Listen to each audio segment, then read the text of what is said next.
Ju njohim me edicionin informativ të lajmeve. Kjo është Radio 7. Reforma ligjore dhe shfuqizimi i qeverisë teknike ishte në thelb të takimit ndërmjet kryeministrit të Republikës Maqedonisë së Veriut dhe krerëve të partive politike në vend. Teksa shpreu keqardhje për bojkotin nga opozitare e LSDM, Mickovski deklaroi se ajo që kërkon zgjidhje shumë të shpejtë është ligji për kundravajtje që kërkon 2/3 e votave dhe që mund të kalojë projektin Safe City. Sipas kryeministrit të Republikës së Maqedonisë së Veriut për qeverinë teknike, të gjithë pjesëmarrësit u pajtuan se qeveria duhet i takojë së kaluarës, por kishte edhe nga ata që kërkuan konsultime shtesë. Përfaqësuesi i vlen në Maqedoninë e Veriut, Bilal Kasami, e vlerësoi konstruktiv takimin në Shkup me liderët politik, ndërsa pranoi se dy nga çështjet e diskutuara ishte qeveria teknike dhe kodi zgjedhor.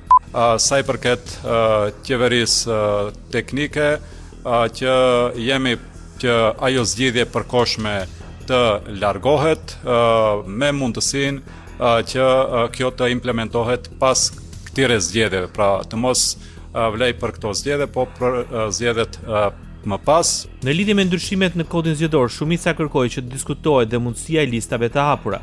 Kërkuam që të shqyrtohet mundësia që të ketë diaspora më shumë mundësi për të votuar, sepse ne vlerësojmë që diaspora është një kontributor i rëndësishëm i zhvillimeve veçanërisht ekonomike në vend, po ashtu edhe mundësia që të kemi lista të hapura, deklaroi Bilal Kasami. Ministria e Punëve të Jashtme e Shqipërisë Elisa Spiropali përgënjeshtron informacionet e përhapura se SBA e kanë kthyer Shqipërinë në listën e zezë për dhënien e vizave. Duke udhëtuar për në Kiev, Spiropali tha se ky vendim nuk e bllokon lëvizjen dhe udhëtimin e qytetarëve shqiptar drejt SBA-s, pasi nuk janë bllokuar vizat për qëllime turistike, studentët, biznesi, vizita tek familjarët apo eventet e lidhura me punën. E vërteta është se vendimi i fundit i Shtetet Bashkuara të Amerikës nuk ka bllokuar lëvizjen dhe udhëtimin e qytetarëve shqiptar drejt SBA-s. Kurse nuk janë bllokuar as vizat për qëllime turistike, studentët, biznesi, vizitat e familjarët apo eventet lidhura me punën. Askush nuk ndalohet të udhtojë dhe të vizitojë si turist, student, qytetar apo edhe zyrtar. Por rregullat e qëndrimit në SBA do të ndryshojnë në linjë me politikën e tyre të imigracionit. Sipas Spiropali, Departamenti Amerikan i Shtetit synon rishqyrtim lidhur me procesin e vizave për qëllim emigrimi në Shtetet e Bashkuara.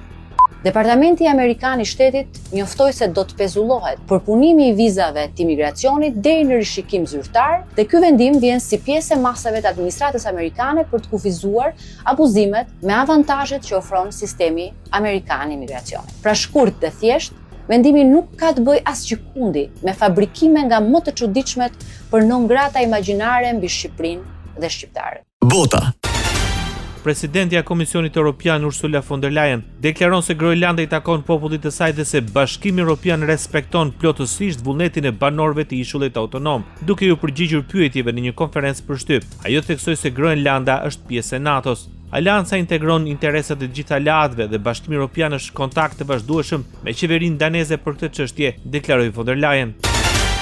Britania e Madhe dërgon një oficer ushtarak në Groenland, ndërsa Danimarka rrit praninë e saj ushtarake në Arktik dhe Veriun e Largët. Ministri danez i mbrojtjes, Troels Lund Poulsen, tha se operacioni i përbashkët do të përfshijë disa vende aleate, duke paralajmëruar se askush nuk mund të parashikojë se çfarë do të ndodhë nesër. Downing Street konfirmoi se një oficer ushtarak britanik është dërguar me kërkesë të Danimarkës për të bashkuar me një grup zbulimi përpara stërvitjes së planifikuar Arctic Endurance.